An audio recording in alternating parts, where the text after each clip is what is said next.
tuning for the next piece of the program. It's called Hana Ikata, and the name just simply means flower raft. It's, you can, if you will, in your mind, imagine a gentle stream, and in that stream there are small petals falling into the stream and slowly drifting. And as they drift, they sort of come together and they form what looks like a raft, and it slowly works its way down the stream. There's a musical effect that Koto uses at the very end of this particular piece that allows you, just with your imagination and the sound of the music, to decide, to determine what the fate of that raft of flowers is. And I will tell you no more. I will leave the rest to your imagination. Hana Ikata for Tukoto.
the end of the piece there. What happened to that raft of flowers? Anyone want to guess? I'm sorry, I couldn't read it. Drifted into heaven is one answer here. Okay. Went over a waterfall. Waterfall. That's my favorite answer. the glissando, where the koto player takes their thumb and they sweep across all of the strings in one continuous motion is called a glissando. And to me, it has the effect of sounding like things going over the cliff, and that's exactly what that's meant to depict. All right, and then this is the last piece on the program. Sandan no Shirabe, and it's translated as three-step piece. Japanese music has kind of a different way of organizing itself than Western music. Western music usually has like a harmony or melody going on, and then sometimes background or bass underneath. That's sort of the standard way of which our music's made. If you go back to the Baroque era, you have what's called counterpoint, and so you have one part starts, another part starts later, and so you'll have the parts interplaying with one another. And the Japanese have a different way of doing that. What this is called heterophony, and what it means is you have variations on the theme, but instead of like Mozart would do, play a theme, and then, okay, well, here's one variation, we're done with that. Okay, here's variation 2, okay, let's move on to variation 3, and so forth. What they do in the Japanese music is they have variations going on simultaneously on the same theme. So you'll hear the same theme with slightly different variations happening at the same time. And that's somewhat unique to the Japanese culture. Reiko Pamashi, I would tell you a little bit about the shakuhachi, so this looks like a good time. I'll be retuning. Shakuhachi is a bamboo flute, and as you notice, I play it vertically, not horizontally, like the Western flute is. The Japanese scale is made up of just 5 notes. If you'll notice, my flute has 4 holes in the front and 1 in the back. Those correspond to the 5 notes of the pentatonic scale. The Japanese have sort of a garden variety major pentatonic scale that a lot of other cultures in the world use. In fact, if you go to any keyboard, piano, just a regular electronic keyboard, if you play only the black keys, stay completely off the white keys, you will have a very nice standard pentatonic scale, and you will sound very oriental, or at least foreign. The pentatonic scale of that form is used by most of the Eastern cultures, and Native Americans actually use the pentatonic scale as well.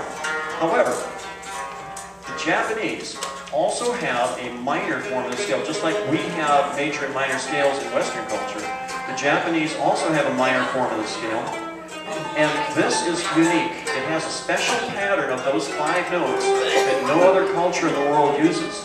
And that's what gives Japanese music its own special color and flavor. I took a koto piece and arranged it for clarinets.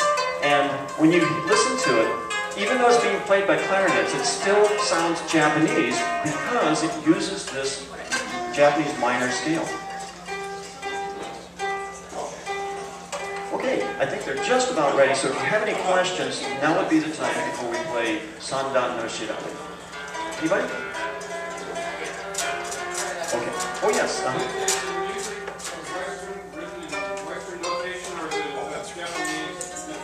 Okay, the question is the music written in Western style notation or whether it's written in Japanese? The answer is yes. Well, what I mean by that is most of the time the music we play is written in Japanese notation. So this is what I'm going to do. It might look a little bit imposing. It's not so bad. If you already read music, you remember I said it's a pentatonic scale, so there's 5 notes, so there's 5 symbols for each of those. So there's only 5 notes. Well, then there's more than that, but it's divided into bars, and the rhythmic notation is very similar to Western music. From time to time, I do have to read 5-line staff. In fact, when I was in Kojo no Tsuki, I was reading 5-line staff. The koto part is very similar to this. The only difference is, for the koto, they have 1 symbol for each string. There's 13 strings, so they have the symbols for 1 through 10, and that tells them which string to play. And then for 11, 12, and 13, they got special symbols just for that. On my music, it's a little different. They have a symbol that tells you how many fingers to put down, basically. So if it has a symbol that looks like a box, it means I put all of my fingers down. One finger up, gives another note, and so forth. So Rotsu Bichi Ha are five symbols that I use in my music. Thank you. Good question. Anybody else?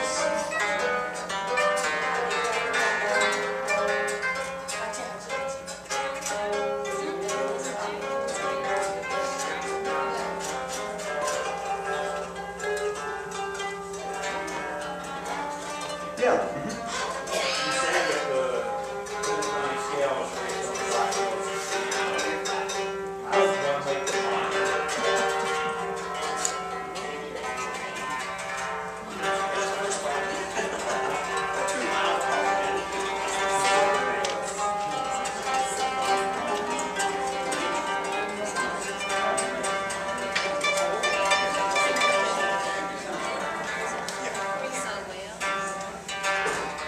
Okay, the question was that the major pentatonic scale for the Japanese is the same as playing black notes on a piano, which is the same as a lot of other cultures, as I said. His question was, what is it about the minor scale? How do you form this minor scale that is so different?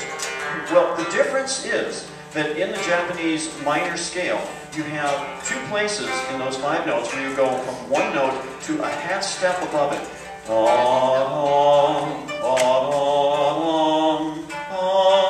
So then it jumps a minor third to make up for that really small interval. It has to jump a little bit farther. So and then there's another half step after that, and then it jumps to the octave.